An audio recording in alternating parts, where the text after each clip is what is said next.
গিন্নি, আমি বাজারে গেলাম। বাবা কোথায় যাচ্ছ? বাজারে? হ্যাঁ রে মা, বাজারে যাচ্ছি। এবার আমরা কুরবানি দিব, তাই একটা ছাগল কিনতে যাচ্ছি বাজারে। কি বলো বাবা, আমরা ছাগল কুরবানি দিব?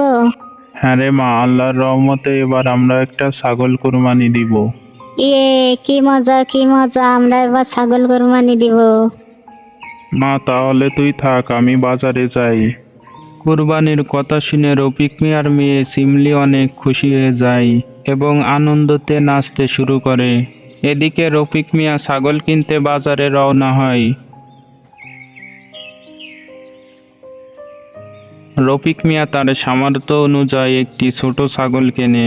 সে যখন ছাগলটা নিয়ে বাড়ি ফেরে, একই সময়ে গ্রামের সবথেকে ধনী ব্যক্তি জামাল সাহেবও বাজার থেকে একটি বড় গরু কিনে বাড়ি ফিরছেন। কিরে রফিক, এই ছোট ছাগলটা কুরবানি দেওয়ার জন্য কিনলি বুঝি? হ্যাঁ ভাই সাহেব, আমার যতটুকু সামর্থ্য আছে সেই অনুযায়ী কিনেছি। তা বলি, এইটুকু একটা ছাগলের গায়ে কতটুকু বা গোস্ত হবে? তা তোরা খাবি কি, আর গরিব দুঃখী পাড়া প্রতিবেশী আত্মীয় স্বজনের বা কি দিবি? আল্লাহ তাআলার রহমত থাকলে এইটুকুনি ছাগলেই সবাইকে ভালোভাবে বন্টন করে দিতে পারবো। হা হা হা, রফিক তুই আমারে হাসালি। তোর এইটুকু একটা ছাগলে আল্লাহ তাআলা কি এমন রহমত দেবে যে 2 গুণ থেকে 5 গুণ হয়ে যাবে? আল্লাহ তাআলা আমার যেটুকু সামর্থ্য দিয়েছে সেই অনুযায়ী আমি কোরবানি দিচ্ছি।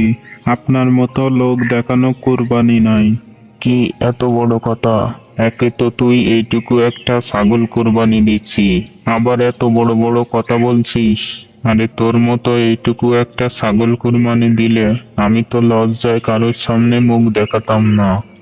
বুঝতে পারছি, আপনাকে বুঝিয়ে কোনোই লাভ নেই। আমি এখন যাই তাহলে।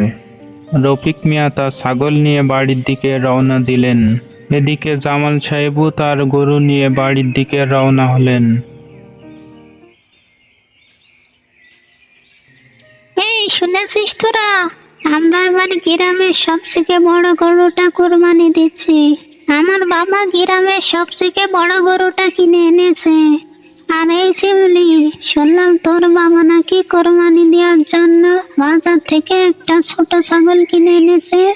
হ্যাঁ, কিনে এনেছে, কিন্তু আমার বাবা বলেছেন যে আল্লাহ তাআলা বলেছেন যে যার যতটুকু সামর্থ্য আছে সে তার সামর্থ্য মতো কোরবানি দিতে। কে কত বড় গরু কোরবানি দিয়েছে আল্লাহ তাআলা সেটা দেখেন না। আল্লাহ তাআলা দেখেন যে কোরবানি দিয়েছে তার নিয়ত ভালো কিনা। তার মানে তুই বলতে চাচ্ছিস যে আমার বাবার নিয়ত খারাপ? না না, আমি সেটা বলিনি। আমার বাবা বলেছেন যে কেউ যদি লোক দেখানো কোরবানি দেয় তাহলে সেই কোরবানি আল্লাহ তাআলা কবুল করেন না। এই থাম, তোদের মতো গরিব ছোট লোকদের সাথে আমার কথা বলাটাই ভুল হয়েছে। যত সব ফকির মিসকিন। সুফিয়া সিমলিকে অপমান করে ওখান থেকে চলে যায়। এদিকে সিমলি মন খারাপ করে বাড়ি ফিরে যায়।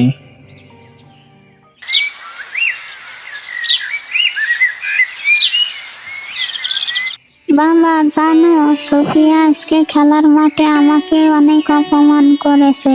ওরা তো অনেক বড় বড় কুরবানি দিচ্ছে, আর আমরা তো ছোট একটা ছাগল কুরবানি দিচ্ছি। এজন্য সোফিয়া আমাকে ফকির মিসকিন বলে অপমান করেছে। মা, মন খারাপ করিস না। আমরা আল্লাহর জন্য কুরবানি দিচ্ছি, লোক দেখানোর জন্য নয়। আল্লাহ তো নিয়ত দেখেন, কে কত বড় গরু কুরবানি দিচ্ছেন সেটা দেখেন না। যা মা, ঘরে যা, আর মন খারাপ করিস না। ঈদের দিন সকালে সবাই নামাজ পড়ে তাদের গরু নিয়ে মাঠে যায় কোরবানি দিতে। এদিকে জামাল সাহেব গরু নিতে যেয়ে দেখে যে তার গরু মরে পড়ে আছে। হায় হায়, আমার এ কি সর্বনাশ হলো! আমার এত দামি গরুটা মরে গেল। আমার এ কি সর্বনাশ হলো রে! কি ব্যাপার বলুন তো ভাই? প্রতিবার তো জামাল সাহেব শব্দের আগে চলে আসে, আর এবার এত দেরি করছে কেন? বাবা শুনছো, ওইদিকে তো সর্বনাশ হয়ে গেছে। কি বলিস মা, কি হয়েছে বল তো শুনি। বাবা, সুফিয়ার বাবা গরু কোরবানি দেওয়ার জন্য একটা বড় গরু কিনে এনেছিল না, সেই গরুটা মারা গেছে। বলিস কি রে মা, চল তো তাড়াতাড়ি যেয়ে দেখি। এই খবর পেয়ে রফিক মিয়া দ্রুত জামাল সাহেবের বাড়িতে গেলেন। আর যে দেখলেন রফিক মিয়া জামাল সাহেব তার মৃত গরুর সামনে কান্না করছে। এ কি জামাল সাহেব, এ কি করে হলো? আর বলিস না ভাই, নামাজ পড়ে এসে গরু নিতে এসে দেখি গরুটা মরে পড়ে আছে। শোনেন জামাল সাহেব, একটা কথা বলি, মন খারাপ করেন না। আপনি আসলে আল্লাহর নামে কোরবানি দিচ্ছিলেন না, আপনি আসলে লোকদেরকে দেখানোর জন্য কোরবানি দিচ্ছিলেন। তাই তো আপনার সাথে এমনটা হয়েছে। তাই আমাদের সবার মন থেকে আল্লাহ তাআলার উদ্দেশ্যে কোরবানি দেওয়া উচিত। হ্যাঁ রে ভাই, আমার ভুল আমি বুঝতে পেরেছি।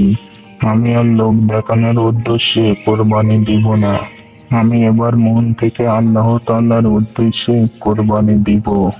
হ্যাঁ, তাহলে চলুন মাঠে যাই। আপনি এবার কোরবানি দিতে পারছেন না তো কি হয়েছে? আমরা তো আছি, আমরা তো কোরবানি দিচ্ছি। চলুন আমরা সবাই মিলে ঈদের আনন্দ করি। এরপর থেকে জামাল সাহেব আর কখনো লোক দেখানোর উদ্দেশ্যে কোরবানি দেয় না। সে তার ভুল বুঝতে পেরে পুরোপুরি বদলে যায়। আর তারপর থেকে সে মন থেকে আল্লাহ তাআলার উদ্দেশ্যে কোরবানি দেয়। বন্ধুরা, ভিডিওটি ভালো লাগলে একটি লাইক ও চ্যানেলটি সাবস্ক্রাইব করবে।